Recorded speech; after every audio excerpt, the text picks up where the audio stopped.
Hi అండి, welcome to తెలుగింటి వంటలు. ఈరోజు పెసరపప్పు పచ్చిమిర్చి నిమ్మరసంతో పప్పు చారు చాలా బాగుంటుంది అనమాట.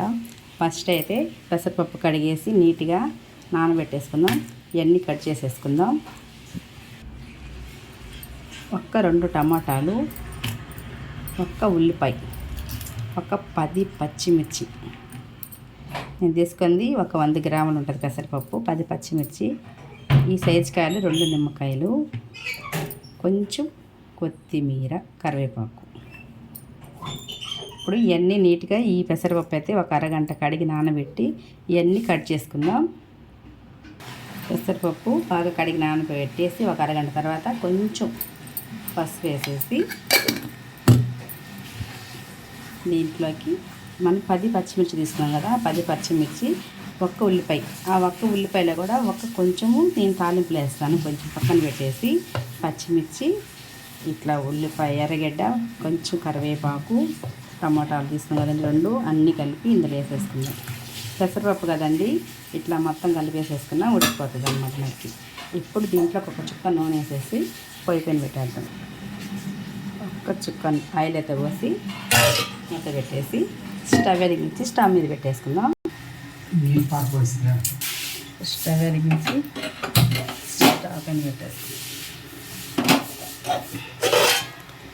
ఇది మనం బాగా కొంచెం ఒక ఉడకనిచ్చే వరకు ఇట్లానే మూత పెట్టి ఉడకనిద్దామండి.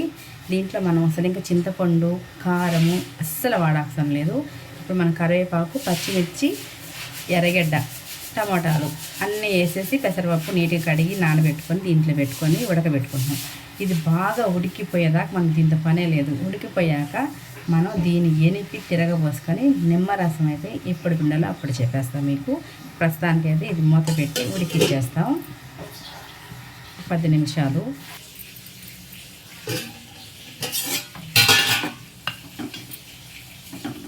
మనకైతే ఇంకా కొంచెం బాగా ఉడకాలండి. పప్పు, టమాటాలు, పచ్చిమిర్చి అయితే ఇంకొంచెం ఉడకాలి. ఇంకొక 10 నిమిషాలు ఇట్లాగే మూత పెట్టి ఉడికిచ్చేస్తే మనకైతే పప్పు అయితే బాగా ఉడికిపోతుంది. ఎనిపేసి తాలింపు పెట్టేసుకుందాం. ఓకేనా? ఇంకొక 10 నిమిషాలు. అంటే సన్న మంట పెట్టాం కాబట్టి మనం నిదానంగా ఉడుకుతుంటుంది అన్నమాట. అది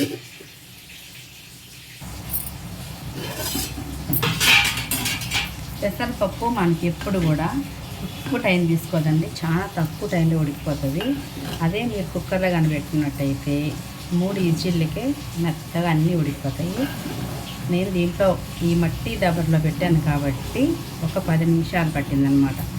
మీరైతే మన పప్పు కుక్కర్లో కానీ పెట్టేసామంటే అసలు చాలా మెత్తగా అయిపోద్ది అనమాట. 3 విజిల్లకి మనకైతే ఇప్పుడు అన్నీ ఉడికిపోయినాయండి మెత్తగా. ఇప్పుడు మనం ఈ నీళ్ళన్నీ పక్కగా తీసేసి బాగా దీన్ని మెత్తగా గంధంలాగా ఎనవేసుకున్నామంటే పెసరపప్పు చారు నిమ్మరసం పిండేస్తే సూపర్గా, అసలు ఈ ఎండకి కడుపులో చలవ చేస్తుంది, నోటికి ఎంతో రుచిగా ఉంటుంది అనమాట. ఇప్పుడైతే మనం ఈ పప్పుని పక్కన పెట్టుకున్నాము. ఈ వాటర్ అంతా దాని పక్కన తీసేసుకున్నాం పప్పులో ఉండేది. స్టవ్ ఆఫ్ చేసేసి ఈ వాటర్ వేరే దాంట్లోకి ఉంచేసుకుందాం.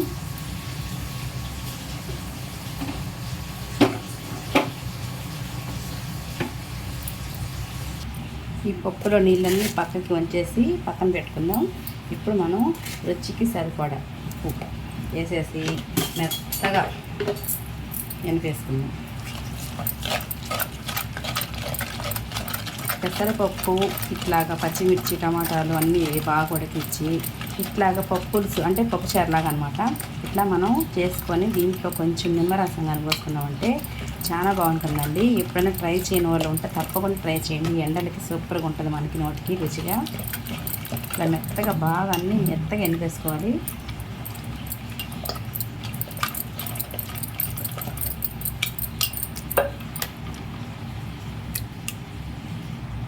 మన పప్పు అంతా బాగా మెత్తగా ఈ విధంగా ఎనిపేసుకొని ఇది ఎంత బాగా ఎనుపుకుంటే మనకి అంత రుచిగా ఉంటుంది అన్నమాట చారు అనేది. ఇప్పుడైతే మనం తీసి పెట్టుకున్న నీళ్ళు అంటే మనం పక్కకి తీసి పెట్టేసుకున్నాం కదండి, అదంతా పోసేసుకున్నాం.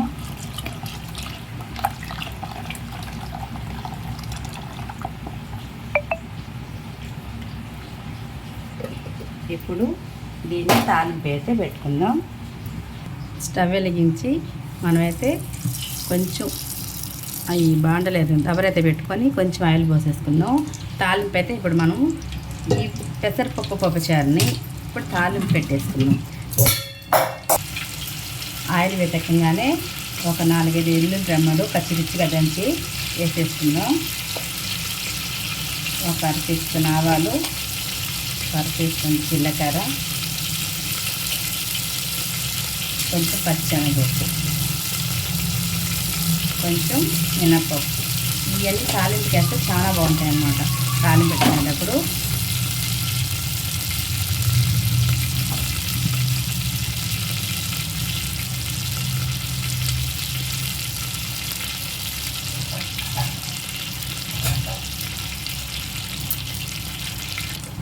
ఇట్లా ఇవన్నీ వేగిపోయాక ఇప్పుడు మనం ఒక 2 ఎండుమిర్చి,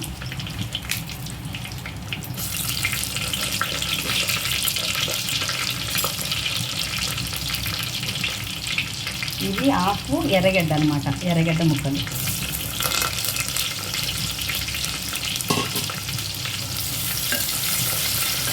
మనం 2 నిమ్మకాయలు అయితే తీసుకున్నాం కదండి, 2 నిమ్మకాయలు కూడా రసం తీసేసి పక్కన పెట్టుకోవాలి. ఇప్పుడు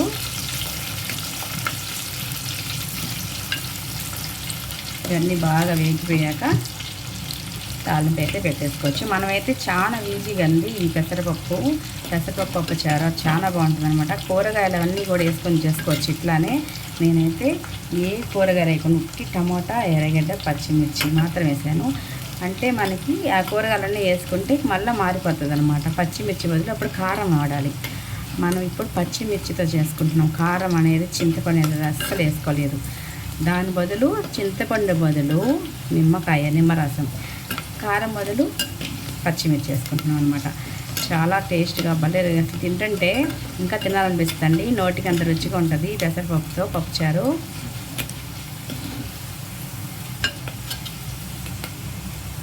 బాగా వేగిపోయాక ఇప్పుడు కొంచెం కరివేపాకు వేసేసుకుందాం.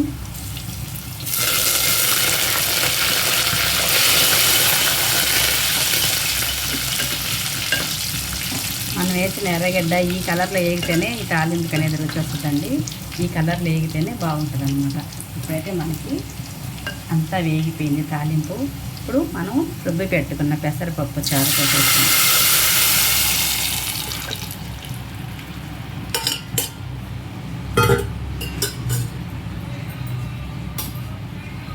ఇట్లాగే స్టవ్ మీద 1 నిమిషం అంటే 1 సెకండ్ అట్లా పెట్టుకొని మనం 2 నిమ్మకాయలు అయితే రసం పెట్టుకున్నాం కదండి, ఆ 2 నిమ్మల రసం పోసేసుకుందాం.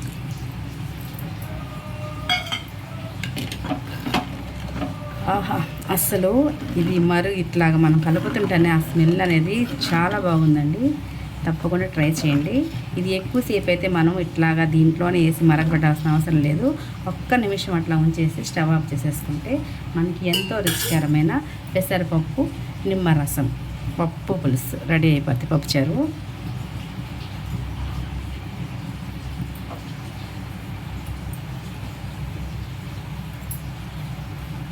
ఇప్పుడు మనం కొత్తిమీర వేసేసుకుందాం.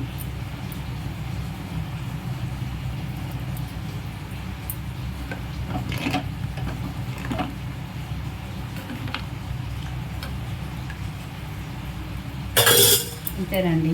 ఇప్పుడు మనం 1 నిమిషం అట్లా పొయ్యి మీద పెట్టాం కదండి, ఇదేం మరగబడలేదు. ఎక్కువసేపు పొయ్యి మీద ఉంచనక్కర్లేదు. నిమ్మరసం వేసేసి దించేసుకోవడమే. మనం ఇప్పుడు పప్పు అంతా మనకు వేడిగానే ఉంది కాబట్టి తాలింపు పెట్టిన దాంట్లో మనం నిమ్మరసం పిండుకున్నాం. అదే తాలింపులు వేసుకుంటే టేస్ట్ మారిపోద్ది అనమాట. ఇట్లా పిండుకుంటే చాలా బాగుంటుంది. ఇప్పుడు మనమైతే స్టవ్ ఆఫ్ చేసేసుకుందాం. ఇప్పుడు మనం స్టవ్ అయితే ఆఫ్ చేసేసుకుందాం.